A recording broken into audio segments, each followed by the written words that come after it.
Turki sedang dalam perjalanan memenuhi tujuan visi pertahanan 2023. Negeri itu bergabung dengan industri pertahanan global tingkat atas dengan penawaran pertahanan mutakhir di setiap domain teknologi militer.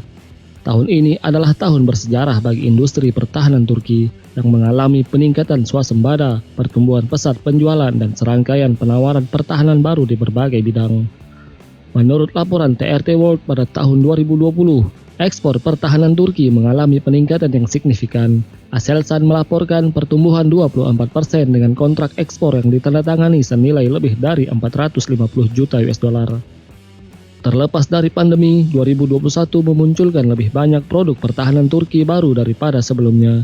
Berbagai produk senjata Turki makin diakui dunia karena teknologi militernya yang kuat, terjangkau, dan kompetitif. 2021 juga merupakan tahun drone TB2 Turki yang mengubah cara peperangan modern dilakukan. Drone itu menunjukkan kecepatan, ketepatan, dan efektivitasnya dalam meminimalkan korban manusia. Sedangkan hingga pada akhir Agustus 2022, Turki mengumumkan telah berhasil menyelesaikan pembuatan prototipe kedua drone tempur siluman terbaru, yaitu Kizil-5 atau apel merah. Industri pertahanan Turki telah mengalami transformasi besar setelah rencana visi 2023 diumumkan yang bertepatan dengan peringatan 100 tahun pendirian Republik itu.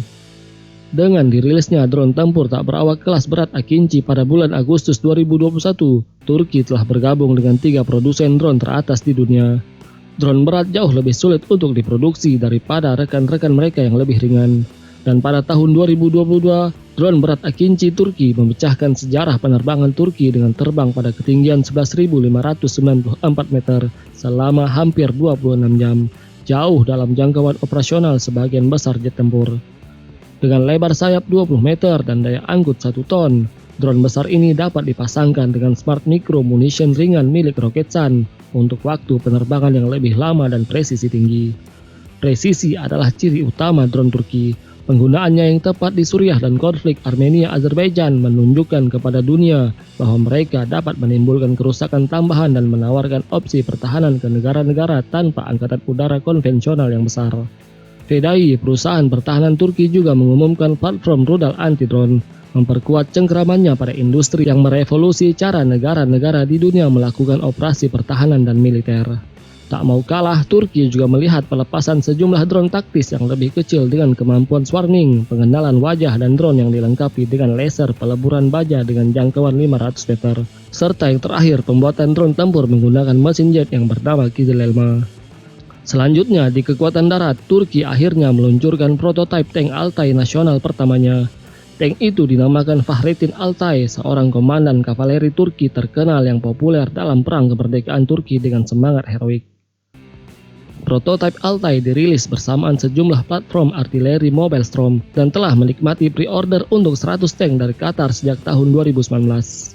Altay unggul dalam kemampuan target otomatis 360 derajat, pertahanan trofi aktif, pelindung reaktif kimia modular, dan meriam smoothbore kaliber 120 mm 55 yang menjanjikan akurasi tingkat tinggi. Akhirnya 2021 adalah tahun Turki mengumumkan produksi massal serangkaian kendaraan darat tak berawak yang lebih condong ke otomatisasi mutakhir yang menawarkan pengganda kekuatan di lapangan yang meningkatkan kemampuan bertahan personel militernya sendiri. Tahun 2021 adalah tahun di mana Turki menguji sistem pertahanan rudal jarak jauh Siper produksi dalam negeri pertamanya yang dibangun di atas tradisi panjang senjata balistik. Siper dirancang untuk menanggapi seringnya tembakan rudal dari Suriah. Rudal itu akan memasuki inventaris militer pada tahun 2023. Tahun 2021 juga melihat keberhasilan peluncuran sistem pertahanan Hisar A+, yang dapat dihubungkan ke jaringan dengan drone tak berawak untuk cakupan sensorik yang lebih luas.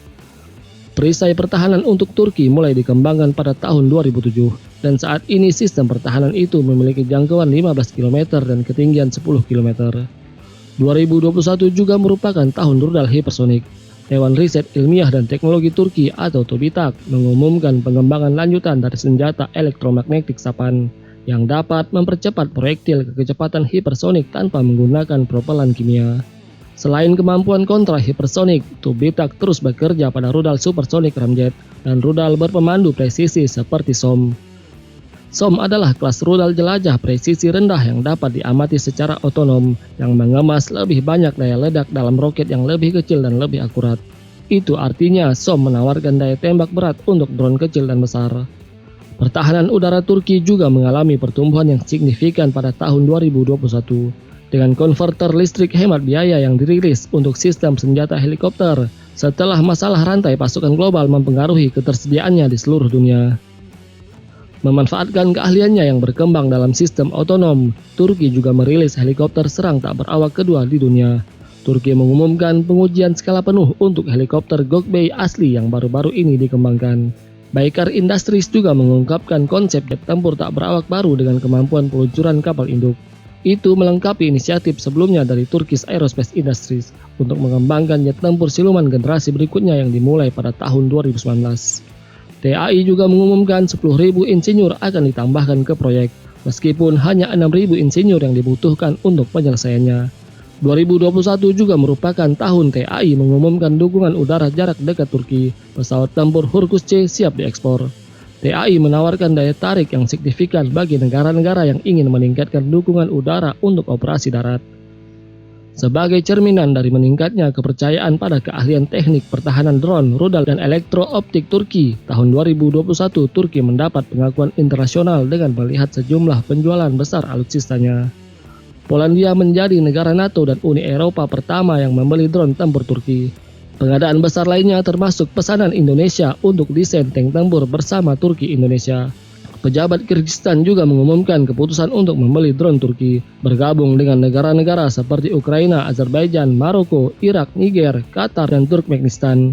Jadi sekitar 24 negara lain telah menunjukkan minat untuk membeli drone Turki. Turki juga terus mengembangkan kapasitas angkatan lautnya sepanjang tahun 2021 untuk memastikan perdagangan dan pertahanan Republik di Laut Mediterania dan Aegea tetap aman. Terobosan besar termasuk pengujian rudal anti kapal yang diproduksi secara lokal di Laut Hitam dengan jangkauan lebih dari 200 km. Tahun ini Turki juga mengumumkan 6 dari kapal selam barunya akan mulai beroperasi pada tahun 2022. Sebelumnya Turki meluncurkan frigate asli pertamanya dan berkomitmen mengembangkan kapal induk nasional. Ini mengikuti produksi Turki dari 4 kapal perang kelas korvet asli yang dikirim ke Pakistan dalam beberapa tahun terakhir. Itu artinya Turki berada di antara sejumlah kekuatan global terpilih yang mampu memproduksi kapal perang angkatan laut. 2021 juga merupakan tahun Turki mengumumkan produksi 3 frigate lagi, menugaskan kapal intelijen angkatan laut TCG Ufuk, meluncurkan kapal permukaan tak berawak bersenjata USV, dan mengkonfirmasi penyelesaian meriam Angkatan Laut 76 mm baru yang akan masuk inventaris Angkatan Laut pada tahun 2022 ini. Akhirnya, Angkatan Laut Turki juga menugaskan 2 pesawat patroli maritim yang baru saja selesai bergabung dengan 17 drone tempur Angkatan Laut, dan 3 pesawat patroli maritim modern ATR-72 baru yang selesai pada tahun 2021. Secara keseluruhan, tahun 2021 dan menyusul tahun 2022 adalah tahun yang luar biasa bagi industri dan ekonomi pertahanan Turki. 2021 menjadikan Turki memperoleh pengakuan internasional sebagai sebuah kekuatan teknologi dan produsen pertahanan yang dapat bersaing di posisi puncak internasional. Dan di tahun ini Turki akan melihat banyak inisiatif pertahanan jangka panjang membuahkan hasil, karena Turki terus berlomba memenuhi swasembada pertahanan sebelum 100 tahun kemerdekaan Republik Turki.